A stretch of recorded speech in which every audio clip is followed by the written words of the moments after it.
What's up, guys? This is Mason Sapesky. Welcome to the Steelers Game Day postgame show. Today we are going to briefly recap the Steelers' 27-24 loss at the hands of the Indianapolis Colts this afternoon at Lucas Oil Stadium in Indianapolis. So let's get right into it, shall we? To start the game off, Colts got the ball first. Anthony Richardson drove them down the field, capped it off with Jonathan Taylor touchdown. Colts took a 7-0 lead. Then we had the ball in field and we didn't score. I forget exactly what happened. I'm sorry, but we didn't score. Still 7-0 Colts. Colts get the ball back. They drive right down the field again. Take a 14-0 lead. So yeah, later on it became 17-0 Indianapolis. Then Boswell kicked the field goal to make it 17-3. Later then, the Steelers did actually score a touchdown, making it 17-10. The Colts answered right back, though, with a touchdown of their own, making it 24-17. Joe Flacco came in to relieve Anthony Richardson. It was the craziest thing ever. Richardson got hurt. Flacco came in for a play. Then Flacco comes out. Richardson comes back in. Gets hurt again. Sorry about that. Gets hurt again. Flacco comes back in. So it was kind of crazy. I was thinking to myself, like, why don't they just keep Anthony Richardson out on the sidelines? That is the one negative thing, though, about those rushing-like style quarterbacks, like your Lamar Jacksons, your Anthony Richardsons, your Jaden Daniels. Had a heck of a day today, so salute to him. Both those guys did, Jackson and Daniels, and Richardson will get there. It's just, he's young.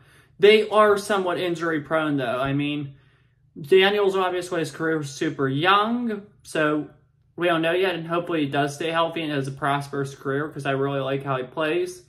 Jackson, he's had several, unfortunately, and it's hurt the Ravens. So, and then Richardson, I mean, they're a special quarterback, and if I had to pick which quarterback I would want one of those dual threat quarterbacks like we have in Fields, but that's the one con that comes with them, or problem that comes with them. So that's what I have to say about those kind of quarterbacks. So Flacco comes in, and the Colts are winning. They had a wire-to-wire lead pretty much. 24-17 late in the game. Colts drive, get a field goal, make it 27-17. Then Pittsburgh drives down. I think it was Najee maybe. I'm sorry if I'm incorrect there. We score a touchdown, though. It's 27-24. Colts get the ball back. We force them to punt. We get the ball. We get stopped. Colts just take knees, and the Colts win the game. Final score, Colts 27, Steelers 24. I think the thing is that, again, you just have Shane Steichen out-dueling Mike Tomlin. I think that's the reason we lost this game, not because Indianapolis is a better team than us. I don't think Indianapolis is a better team than us. Did they play the better game? Yes, by all means, absolutely. However, when you look at things, when you put it in perspective, and you look at the Colts before Steichen got there, we absolutely owned the Colts. Steichen just knows when Mike Tomlin runs, and he's mastered it. Did it in 2022 with Philly, 2021 with the 2023 with the Colts, and this year with the Colts. He just runs an offense that makes Tomlin's defenses look weak. And how we know this is because week 1, the offense Zach Robinson ran, who I think is better, actually, than Shane Steichen, has that Falcons team doing well. That offense that he ran, stopped by Tomlin, easily. Joe Lombard and Sean Payton for Denver, week 2. The offense they ran, Pittsburgh took care of it easily. Same with the Chargers, Greg Roman. We took care of those offenses easily. And Robinson and Roman's offenses are no slouches, and we all know this. Steichen, I just think his formula is something that Tomlin cannot master. And Mike Tomlin's done a heck of a job this year. This is actually one of his best coaching job seasons I've seen since like 2017 or even 2020. However, to be a competitive team in the AFC, we have to be able to beat teams like that. There's no doubt about it. I mean, there's just coaches like that. They run phenomenal offenses regardless of who's in. So I give Steichen and Jim Bob Cooter a lot of credit. So that's what I think beat the Steelers today. Not the fact the Colts are a better team than them. The fact that this defense was unable to adjust to Steichen's offense. And, I mean, that's a problem. You played the guy twice now. 2022, 2023. You know what kind of offense he wants to run. And he ran it on you, and you knew it was coming, and we couldn't respond. That's a problem, for sure. And don't go blaming Fields for this. I mean, he was not perfect today. This was probably his worst game of the year, actually, in my opinion. But by no means did he lose the Steelers the game. By no means. The weak defensive performance is what lost us the game. I mean, Anthony Richardson and Joe Flacco are below average quarterbacks, in my opinion. Look at the passing arsenal. Pittman Jr., Josh Downs, A.D. Mitchell. Josh Downs, I looked at my fantasy league, put up 22 fantasy points. Not common. And plus they have Alec Pierce too. So these are not the best players. They're low-end receivers. But the way Steichen runs the offense, it just tore us up on defense. And we cannot let that happen.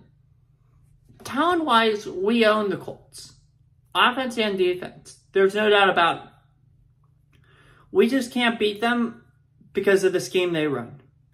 And that's where I give credit to coaching. Steichen outcoached Tomlin. That's why the Steelers lost this game. Tomlin's done phenomenal the past 2 weeks. This week he failed miserably. And I thought Arthur Smith called a pretty good game. I do. So don't blame the offense. This is our second string quarterback too, you have to remember. Because Russ is the starter. So it'll be interesting for sure to see what happens throughout the week. This one, I'm not mad about it. It disappoints me that we lost to a team that I think is one of the worst in the league, to be honest. I mean, they're competitive. They competed their first 2 games. They just lost them. Last week, they barely beat the Bears. This week, they barely beat us. It'll be interesting, that's for sure. This season's going to be interesting. Definitely looks like we know some of the teams that are going to suck already. New England looks horrible so far. Carolina looks horrible. The Rams actually look really bad so far. Let me think who else. Cleveland, thank goodness, looks really bad. The Bengals, I don't think they're very good, thank goodness. Jacksonville's awful. Again, like I said, I don't think Indianapolis is that good. I just think we played a bad game. Tennessee might be awful. Depends on what we see tomorrow. Out of them. Miami could be. Depends on, again, on tomorrow. Out of them. Denver played well. They could be good. That whole AFC West could be good. Giants are really bad. Not many bad teams in the North. Panthers we already talked about. Cardinals, I don't think they're going to be very good. So, yeah, definitely going to be interesting. That's for sure. Commanders look really good. That's the one team, other than the Vikings, I would say, has really stood out this year. The Washington Commanders. Jane Daniels is playing really well, and that's going to be a test for us week 10. So, I'd actually say after tonight, after this, we only have one more month of easy football, or not tough football.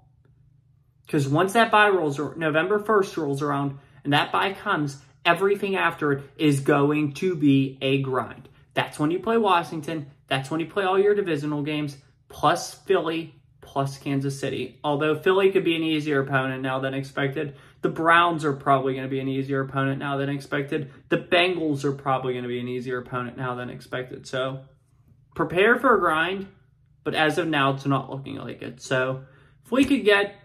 I'd prefer, when you look at October, you got Dallas, you got trip to Vegas to take on the Raiders, Jets and the Giants. I'd like to win 4 out of those 4 games. Because when you look at November, there's only 3 games. You got at the Commanders, the Ravens, at the Browns. That's going to be tough. That's going to be very tough. We'll be lucky to win one of those games, I think. And then December, at the Bengals, the Browns, at the Eagles, the Chiefs. Take 2 out of those games and we'll be fine. So if we do it my way, 6, get that 7th win in November, get the 9th win at the end of December, and then beat the Bengals at home. That's 10-7. That gets you in the playoffs. This is where you win your games. And today was a blown opportunity, unfortunately. With that being said, let's now look ahead to the Dallas Cowboys next week. They're coming off a win over the New York Giants on Thursday night. Looks like the Steelers will not have to face Micah Parsons and DeMarcus Lawrence due to injuries. I hope they heal quickly, though. The Cowboys do have some firepower on offense. Dak Prescott, CeeDee Lamb. Defense, it's still a dominant defense led by Mike Zimmer. I always do enjoy playing the Cowboys, so this is going to be a fun game. Week 5, I can't wait. So definitely going to be a fun one. Definitely one to keep your eye on. It's definitely going to be an interesting October. That's all I have for you guys tonight. Hope you enjoyed. Have a good one. Take care. Stay safe. And as always, peace. See you guys next week for Dallas.